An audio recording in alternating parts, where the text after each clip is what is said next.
नमस्कार दर्शक बंधु आज राजनीति चर्चा रे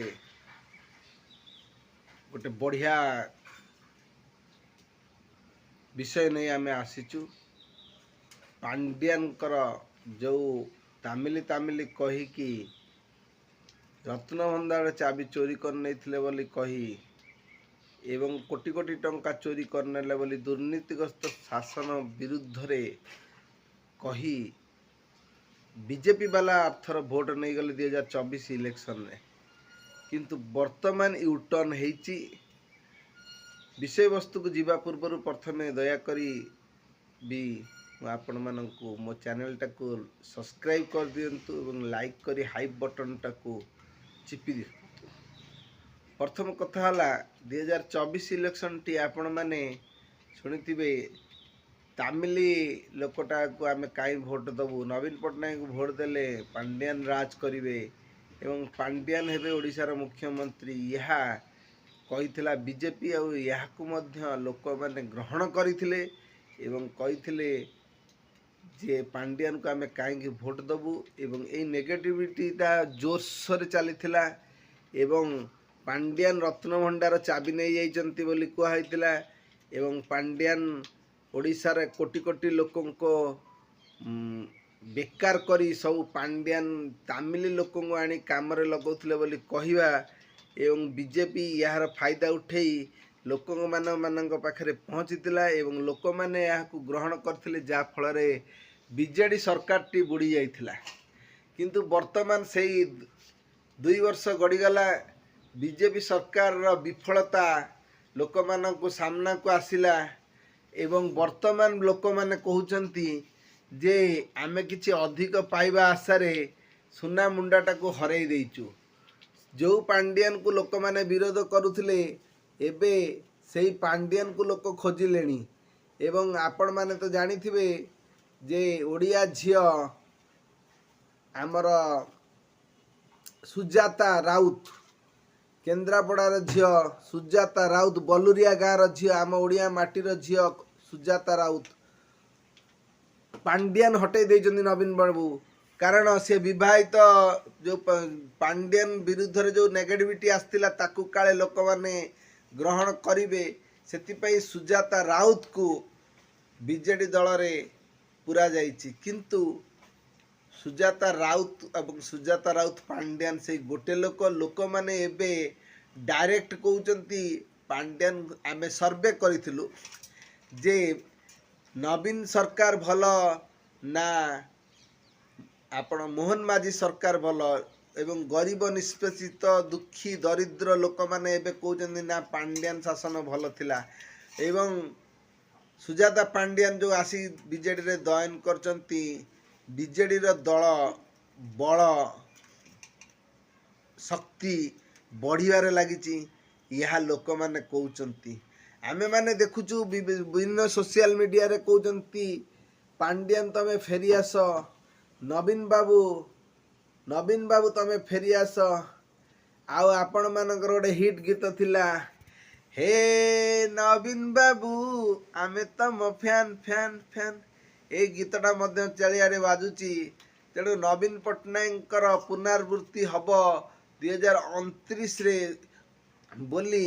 मीडिया हाउस रु जना पड़ुची एवं लोकों उत्साह जना पड़ुची किंतु विजय जेतल जांगे न होईची सेतल जांगे किछि कहिबा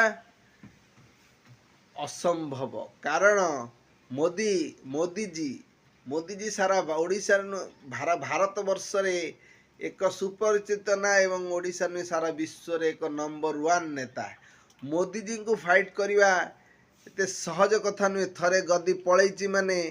गद्दी को आसीबा एते सहज कथा नुहे आ गोटे कथा होची जो सोशल मीडिया रे जो लोक माने कहउचंती सेमानक कथाटा कण भोट रे परिणत हबो कारण सोशल मीडिया रे लोक तो देखिया पई विभिन्न हीरो मानक लोक फुल हो जाती नेता मानक फुल हो जाती सुर राउतराय बाबूंकर भाषण शुणा लोक मैंने पागल होती आपण मैंने देखिथिबे पूर्वर कि भोट रे परिणत हवा विराट बड़ कथा तेणु तथापि बीजेडी रे एबे गोटे जिनिस होची नुआ ବଳ ପଳେଇ ଯାଇଛି ଏବଂ ବିଜେଡ଼ିରେ ଲୋକମାନେ ଏବେ ଆପଣଙ୍କର ସୁଜାତା ପାଣ୍ଡିଆନଙ୍କର ଚେହେରା ଦେଖିଲା ପରେ ମହିଳା ସଶକ୍ତିକରଣ ଉପରେ ବେଶୀ ଧ୍ୟାନ ଦିଆହେଉଛି, ଯେଉଁଟା ଆପଣଙ୍କର ଆମର ସୁଜାତା ମ୍ୟାଡ଼ାମ ଯିଏକି ମିଶନ ଶକ୍ତିର ମୁଖ୍ୟ ଥିଲେ ଏବଂ ଲକ୍ଷ ଲକ୍ଷ ମହିଳାଙ୍କୁ ରୋଜଗାରକ୍ଷମ କରିଥିଲେ, ପଲ୍ଲୀରୁ ଦିଲ୍ଲୀ ନେବାର ସ୍ୱପ୍ନ ଦେଖେଇଥିଲେ ଏବଂ କିଛି ମାତ୍ରାରେ ସେ ସଫଳତା ହେଇଥିଲେ। ସେ ଦିଲ୍ଲୀ ନେଇଯାଇଥାନ୍ତେ, କିନ୍ତୁ ମୁଖ୍ୟ କଥା ହେଉଛି ଯେଉଁ 24 ଇଲେକ୍ସନଟି ବିଜେଡ଼ି ହାରି ଯାଇଥିଲା ସେଥିରେ ଟିକେ ବ୍ରେକ୍ ଲାଗିଥିଲା। ଏବେ ଫେର ସୁଜାତା ପାଣ୍ଡିଆନ ଆସି ଯୋଗ ଦେଇଛନ୍ତି ବିଜେଡ଼ିରେ। ତେଣୁ ଲୋକମାନେ ଯେଉଁ ସୁଜାତା ପାଣ୍ଡିଆନ ଜଏନ୍ କଲା ବିଜେଡ଼ିରେ, ଏଇଥିରେ ଆପଣମାନେ ଖୁସି ତ? ଯଦି ଖୁସି ଅଛନ୍ତି କମେଣ୍ଟ କରନ୍ତୁ, ଆଉ ଯଦି ଖୁସି ନୁହନ୍ତି ତା ବି କମେଣ୍ଟ କରନ୍ତୁ। ତେଣୁ ଲୋକମାନଙ୍କ ପ୍ରତି ଗୋଟେ ଠିକ୍ ବାର୍ତ୍ତା ଯିବ ଯେ ଲୋକମାନେ ଯେଉଁ ନିଷ୍ପତ୍ତିଟି ନେଇଛନ୍ତି ବା ଆଗାମୀ 2029 ଇଲେକ୍ସନକୁ ଆଖିରେ ରଖି ଯେଉଁ ସୁଜାତା ପାଣ୍ଡିଆନ ଆଇଛନ୍ତି, ସିଏ କ'ଣ ନବୀନକୁ ଫେର ଗଦିକୁ ଫେରେଇ ପାରିବେ କି ନାହିଁ, ତା ମଧ୍ୟ ଆପଣମାନେ କମେଣ୍ଟ କରି କୁହନ୍ତୁ। ମୁଁ କିଛି କହିପାରିବିନି, କିନ୍ତୁ ମୋତେ ତ ଲାଗୁନାହିଁ ଯେ ବିଜେପିକୁ କେହି ହରେଇ ପାରିବ,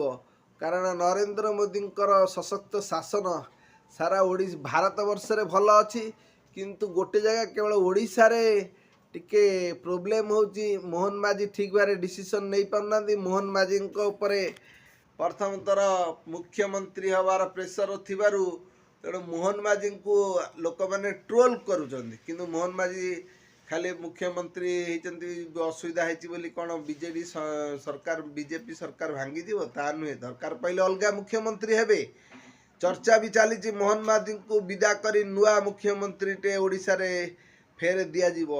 ତେଣୁ ଆଗକୁ ରହିଲା ଦେଖାଯିବ ରାଜନୀତି, ଓଡ଼ିଶା ରାଜନୀତିରେ କ'ଣ ଘଟୁଛି ଏବଂ ବିଜେଡ଼ି ରାଜନୀତିରେ କ'ଣ ଘଟୁଛି। ବିଜେପି ଯେଉଁଠିକି ବଙ୍ଗାଳକୁ ଭାଙ୍ଗିଦେଲା ଟିଏମ୍ସି କି, ଏବଂ ଟିଏମ୍ସି ଟୋଟାଲି ଏବେ ଲୁପ୍ତ ଆପଣ ଦେଖିଥିବେ। ସେଇଭଳି ଭାବରେ ବିଭିନ୍ନ ରାଜ୍ୟରେ ଆପଣ କେଜରିୱାଲକୁ ଦିଲ୍ଲୀରେ ଟୋଟାଲି ସଫା କରିଦେଲେ ଏବଂ ଆମ୍ ଆଦମୀ ପାର୍ଟି ଟୋଟାଲି ଧ୍ୱଂସ ହେଇଗଲା। ତେଣୁ କିଛି କହିହେବ ନାହିଁ। ତେଣୁ ମୋଦିଜୀଙ୍କ ଶାସନ ଉପରେ ଆମର ବହୁତ ବିଶ୍ୱାସ ଅଛି। ତେଣୁ ବିଜେଡ଼ି କିପରି ଓଡ଼ିଶାରେ ପରଫର୍ମ କରୁଛି ଏଇ ପଞ୍ଚାୟତ ଇଲେକ୍ସନରୁ ଜଣାପଡ଼ିଯିବ। ରହିଲି, ଜୟ ଜଗନ୍ନାଥ। କମେଣ୍ଟ କରି କହିବେ, ଚ୍ୟାନେଲଟିକୁ ଲାଇକ୍ କରନ୍ତୁ। ଫେର କହିବି, ଲାଇକ୍ କରନ୍ତୁ, ସେୟାର କରନ୍ତୁ ଆଣ୍ଡ ସବସ୍କ୍ରାଇବ୍ କରନ୍ତୁ। ରହିଲି, ଜୟ ଜଗନ୍ନାଥ।